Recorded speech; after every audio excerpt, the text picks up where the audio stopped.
ঢাকা থেকে রওনা দিলাম, উদ্দেশ্য ননদের বাড়িতে যাওয়া। গত সপ্তাহে আমার শ্বশুর বাড়িতে আয়োজন করা হয়েছিল। আজ আমার ননদের বাড়িতে আমার শাশুড়ির জন্য একটু মিলাদ মাহফিল এবং মানুষজনকে খাওয়ানোর ব্যবস্থা করা হয়েছিল। তো দিনটি ছিল গত ২৯শে নভেম্বর শুক্রবার। দুপুরবেলার ব্যবস্থা করা হয়েছিল। এই ব্রিজটা পার হওয়ার কিছুদূর পরেই আমার ননদের বাড়ি। তো আমরা যাচ্ছি সপরিবারেই। ওইখানে আমাদের সব আত্মীয়স্বজন এসেছে। এই যে দেখছেন, খুব সুন্দর একটা বাড়ি। গ্রামের মধ্যে এত সুন্দর বাড়ি আমার ননদের। ওর হাজব্যান্ড থাকে সৌদিতে। ওর এক ছেলে এক মেয়ে। যাই হোক, এইখানেই আমার শ্বশুর শাশুড়িকে নতুন বাড়িতে এনে রেখেছে আমার ননদ। বেশ ৮-৯ মাস হলো। এখানেই আমার শাশুড়ি শেষ নিঃশ্বাস ত্যাগ করেছেন। যাই হোক, এই যে এত সুন্দর বাড়ি দেখছেন, ওরা মানুষগুলোও এরকম অনেক বেশি ভালো। তো আমার ননদের স্বামী সব কিছুর ব্যবস্থা করেছে, আমরা জাস্ট একটু সাহায্য করেছি। এই যে বড় বড় পাতিল দেখছেন, এই পাতিলগুলো ভর্তি ভর্তি সব খাবার রান্না হয়েছে লোকজনকে খাওয়ানোর উদ্দেশ্যে। এইখানে ২ পাতিল গরুর গোশত দিয়ে বিরিয়ানি করেছে।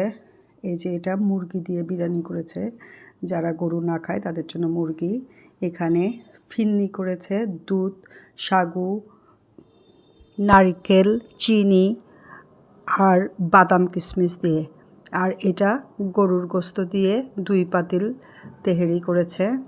এই যে শসা, কাঁচামরিচ আর এখানে আছে লেবু। সবগুলো কেটে রেডি করে রেখেছে।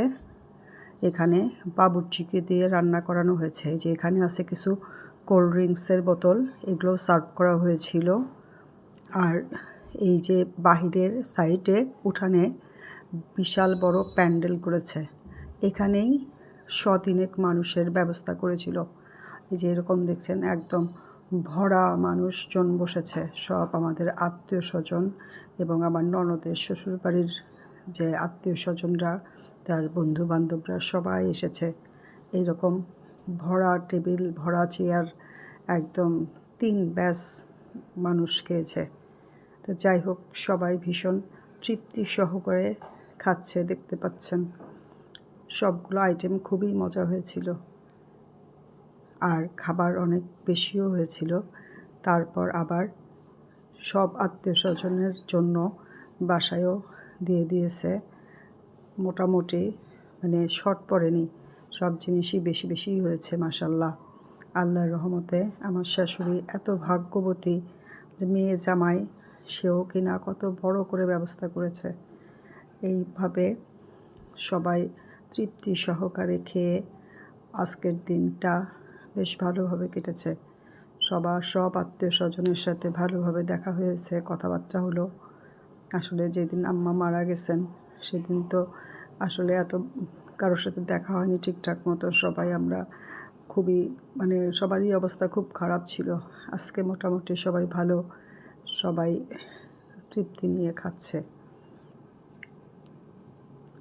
এই প্যান্ডেলের ভিতরে অনেকজন আছে। আবার এই যে এখানে পান সুপারির ব্যবস্থা করা হয়েছে, টিস্যুর ব্যবস্থা করা হয়েছে।